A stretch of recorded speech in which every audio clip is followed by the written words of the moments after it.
I'm here today with Dwayne Poole of Cimarron Cellars, which is in Caney, Oklahoma, south of Atoka in southeast Oklahoma. Dwayne, we're glad you could have us here today. How long have you been in this location?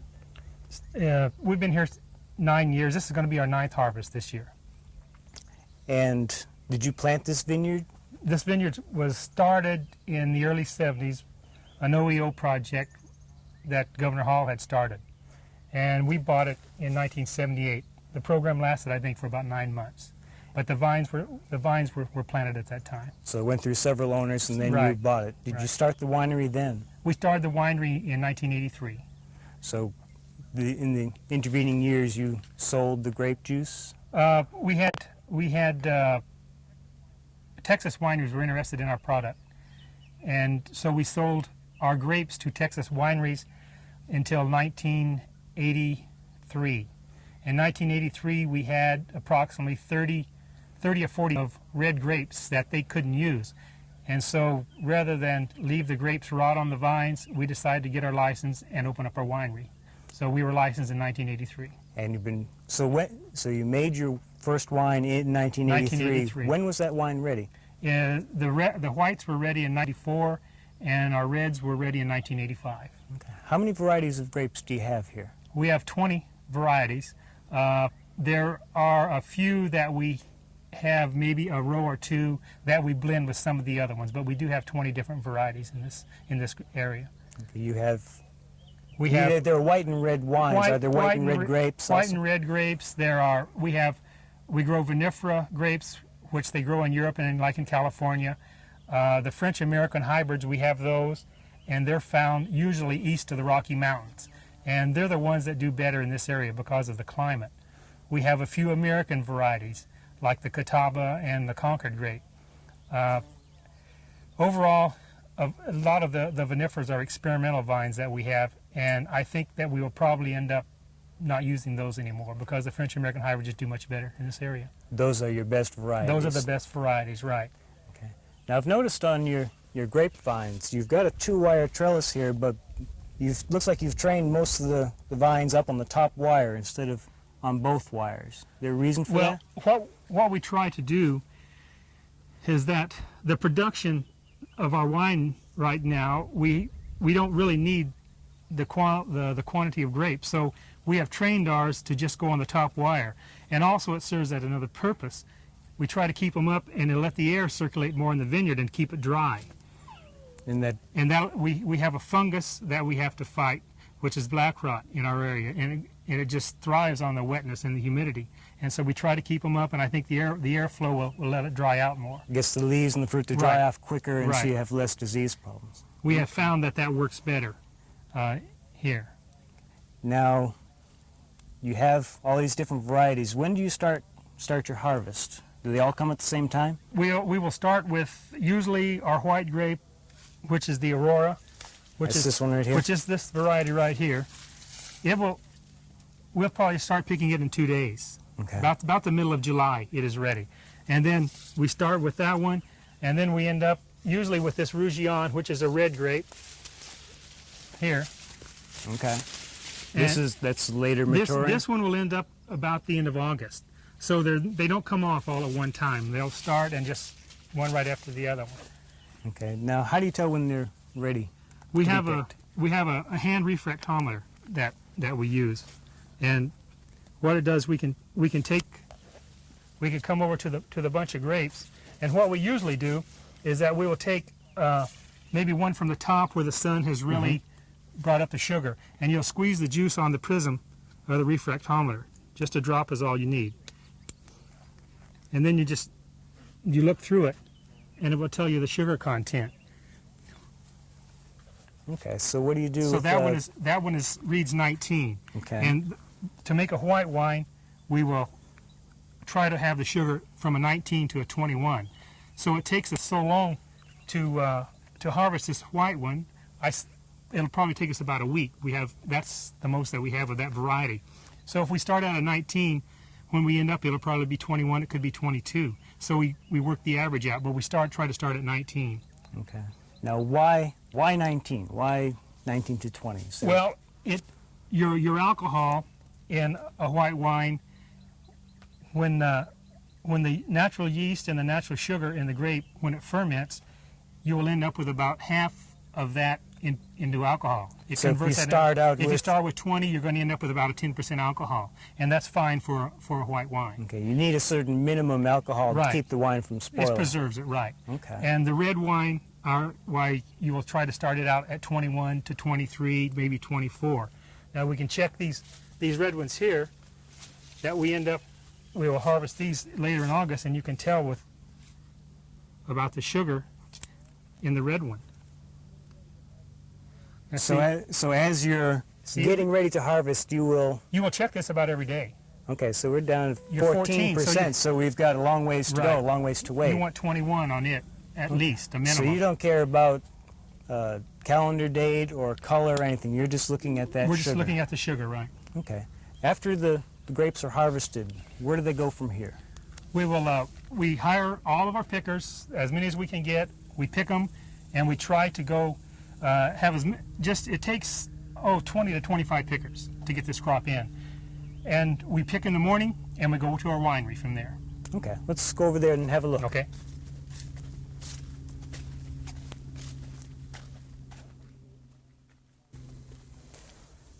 About how many acres of vineyard do you have here? We have 40 acres in vines. About 2/3 of them are red, and the other third is white. Is that about what you'd like? We would like it to be the other way. We would like 2/3 white, because it is a white wine market right now. It sells better? It sells better, and you don't have it tied up in storage as long as you do your reds. Okay. So once the grapes come in from the field, they come in these buckets, and then what happens to them then?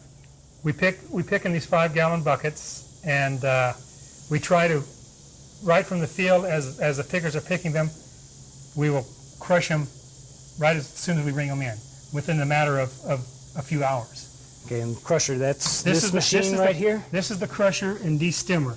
And what it does, it'll crush the grapes, it has the rollers in it, and it will destem them. And so all you end up is the crushed fruit in the bottom without the stems. Grapes in here, the stems go out this end over here, and the juice and the skins, the pulp, and everything goes down, goes into the bottom. Down below. Right.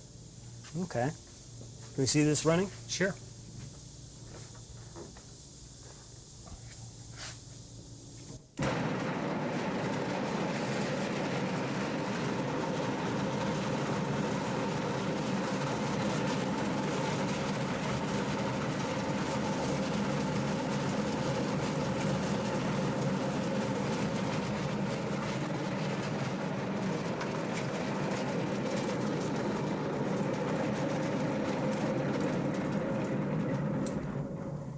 Make short work of those grapes.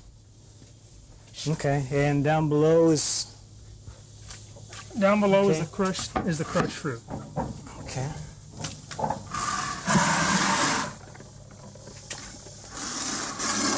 And so this doesn't look like wine yet. Where's it go to from here? We'll take it from here, and we'll go to the press, and we'll that way we'll separate the juice from the must, or the crushed grape.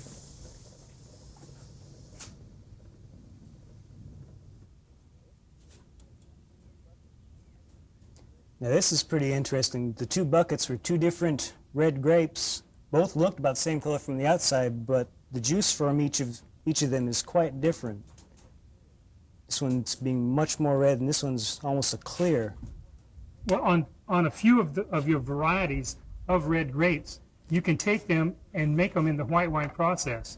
And this one here is one of those varieties that can be made into the white wine process, because when you juice it, it is almost a clear white juice.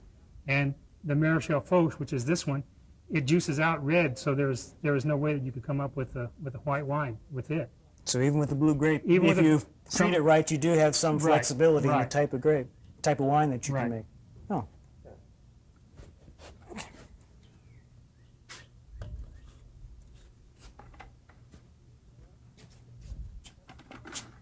This is your press? This is the press. After we crush them, we'll press them and just separate the skin from the juice.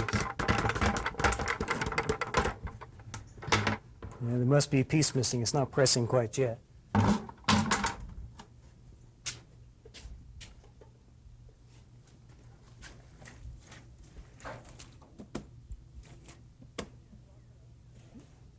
Then we'll take it and we'll block it up. This press will hold about 1,500 pounds of crushed fruit. So it'll hold a lot more than you've got in there. It doesn't work the best when it doesn't have a lot of fruit in there. But it works under the hydraulic. This is just like a hydraulic jack, and we'll have to block it up a little more than usual here because we don't have all, it's not full.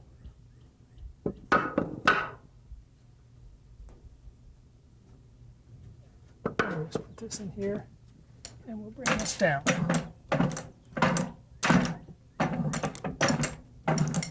So all the grapes from your 40 acres go through this one We'll go press? through here. The white ones will be crushed and pressed immediately, and the red ones will be crushed, fermented, and then pressed. So eventually everything goes through here. Okay, so those red grapes that we just put They in would be there would fermented have... first on their skins. What the color? Like you can see that white, the one that was white. Now when we ferment that on the skins, it will be a red wine. Okay, it'll get the It'll red pull out of the color skin. out of the skins, right? Okay. The skin color is in the the pigment is in the skin. Okay, and the one that was red, it will be redder. It'll be a lot redder, yes. Okay. It'll be almost black. And we're just forcing the top down, pressing against the So grape. this is just a reverse jack. It's That's pushing down instead of up. Right. Okay, I see the juice coming out the bottom now. And since we used both of those grapes, one was white and one was red, it'll come out a rosé or a pinkish color now. Okay, If you wanted to, you could blend those two and come up with a rosé wine. okay. Now you're talking about blending different varieties to make wine. Do you usually do that with the juice? You mix the grapes together? We usually blend later, but these two varieties here, the Maréchal Foch and the Cascade, those two really complement each other. So you could blend them here if you wanted to. Okay. But normally you would take all the Cascade and press them, make a wine out of that, take all the Maréchal Foch, press them, make a wine out of that, then at the end we would blend them, right? Okay. And so this is just, the juice comes out of here. And from there, it goes to where? From there, we'll take it inside and we'll put in our fermentation tanks. And it'll go through its primary fermentation inside.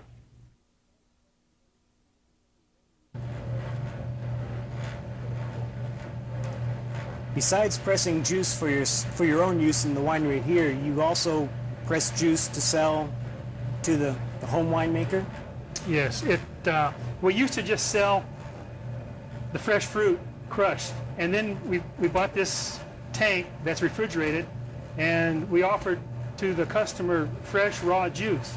And so now they come and buy the juice that we have already pressed, and they can this way they can take it. It eliminates them crushing it and pressing it at home. They take the juice and start their own fermentation. I notice this is agitated. That's to keep everything mixed up, so the first customer doesn't get all the juice, and the last customer get all the sediments. It keeps the temperature. It'll pull it down to about 30 degrees, and it keeps it nice and cold. So it won't. If it was not pulled at 30 degrees, it would start fermenting with it. So this way they get just straight juice, and straight fresh juice. They just make their own from that point. Right. Now this big tank over here, you're talking about the primary fermentation of the white wines being in a chilled tank. That's this one? This is on this tank here. We make our white wine. We crush and stem the grapes and press them, and just the juice is pumped into this tank. It has refrigeration in it, Freon running through it, so that we can control the temperature. If we don't control the temperature in a white wine, it get too hot and what they call stuck. The yeast does not work anymore. You lose your bouquet of your wine. A white wine is just a real delicate wine, so you have to control it. And we try to keep it about 60 to 65 degrees as far as fermentation. How long do you leave it in here? When we check the sugar at the crusher and at the press, it'll be a certain degree, and when it drops to about 5 degrees, why then sugar content that's left in the grape we'll pull it off of there. So that's 5 degrees bricks, not 5 degrees temperature. 5 degrees bricks. That's right. the measure of the sugar. Right. Okay. And these are where you put the red grapes? The red grapes. We use B and C tank strictly for our red grapes. We crush and stem the grapes and go right to these. Before they're pressed? Before they're pressed. And you have to open up the top, and when you pump the grapes in here, you have to open up the top, and it has a cap on it. It's just like sealing the grape, the juice. And you punch that down every day. What we're doing when we're punching that down is we're trying to draw color, which is in the skins of the grapes. So it's the skins and stuff that's floating to the top. Right. That's what you're pushing it'll down. form a seal, and you punch those down about twice a day and get the color. When you get the color that you want, on these, then we go to the press, and we will press that. And then we'll go to secondary fermentation. And that's in a separate room? And it's in a separate room, right. Let's go look at that.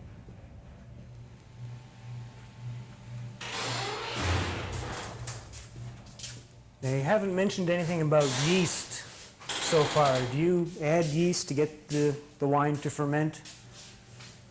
Right now, since '83, all of our wines have been fermented with just the natural yeast that's on the grape. The fermentation has been thorough, and we haven't had any that would really pop the cork like there was any yeast still in it, and it's been enough for it to go ahead and ferment out. So The wild yeast has been doing a good enough job. So you haven't bothered we haven't adding added any any of your culture own. at all, no. Okay. So in those other tanks, it goes to the primary fermentation, gets almost done, and then they come into here and go into these tanks? They will go into these tanks for the secondary fermentation. Our white wine will be in here, and during the process, you will probably rack it every 2 or 3 months. And Rack that's it? what racking is. That's the terminology. It's pumping off from your fermenters, your secondary fermenters. You pump it out, you clean up all the sediment on the bottom, which is called the lees, and then you clean up all your containers, and then you pump it back in. So that's racking is what we're doing. It's cleaning up is what we're doing. So as it's sitting here, it just gradually the sediment falls. The sediment falls out, and correct. It stays there, and so you get clean liquid on top, and after several of that, you get very Right. It's clean just- wine at the end. It's just a natural process is what it is. And we will give it one filter before we bottle.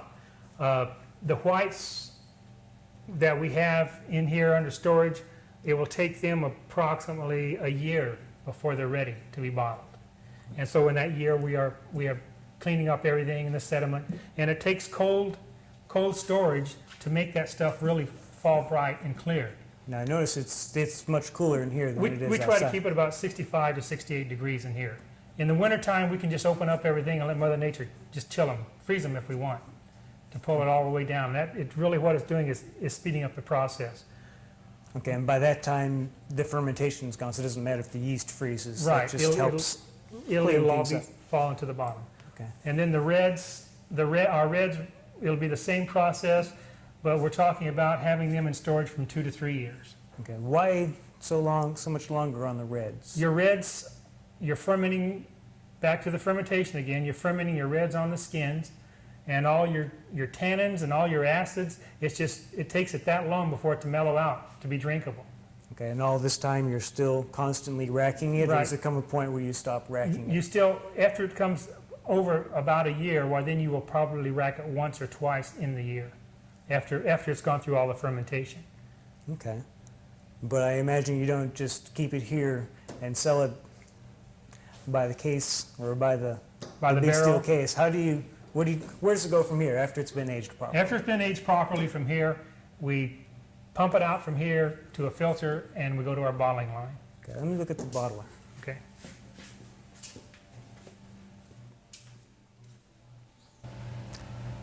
When you pump the wine from those large tanks, it goes to the filter and then to where? It'll go through the filter to the tank, and then it'll gravity flow into this 6-spout bottle filler. It's a Okay. gravity flow process.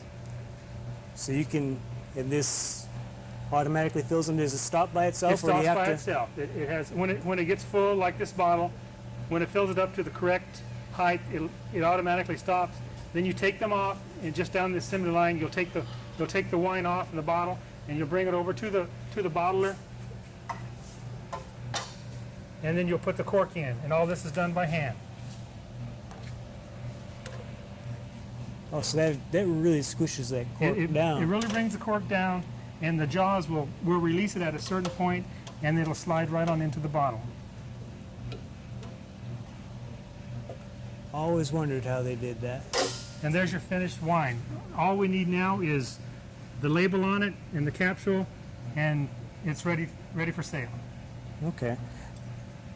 Now, how do you put the labels on these? Do you store them like this without the label? Where does it go from here? From here, we put them in a bin until we're ready to have them labeled. Then we put the labels on, they're put in the case, and they're stored upside down. That way the cork will stay moist, and air won't get to the wine. So that they're You stored. need to keep that cork moist. You need to keep the cork moist. If it dries out, air will get to it, and your wine will spoil. So your bottles of wine should always be on the side either sideways or on the end, upside down. Just for that cork. Now, once your wine is bottled, it's ready for sale, correct? Correct. How many types of wines do you make here? We have 12 varieties that have been approved. We have to get our labels approved by the government. And we have 12 labels approved. Right now we have 9 on the market, and out of the 9 we have 7 now that's left. We sold out of 2 of the varieties, which is good, really. And so we have 7 that's for sale now. Okay. And we sell it here now at our sales room, and it's also sold through the wholesaler. And from the wholesaler, it goes, It goes to the retailers. to the liquor stores. Right. Okay. So if they'd like to buy some of your wine, they either need to come down and visit your vineyard and winery, or go to the local liquor store. Go to the local liquor store and ask for it. Request. If they don't have it Hopefully there, they'll get demand it. that they get some. Correct. These are your wines. These are the wines that we have for sale now. The first one is made from the Aurora grape. It's called Blanc de Blanc. That's the one that you're harvesting now. It's your first one to harvest. Correct. That's the ones we have now. It's the first one to come off. And it is a semi-sweet wine, and it's a white wine. And then after it comes off, we'll pick the Sauvignon Blanc, which is the varietal. That's the name of the grape. And it finished out a real dry, on the order of a Chardonnay grape.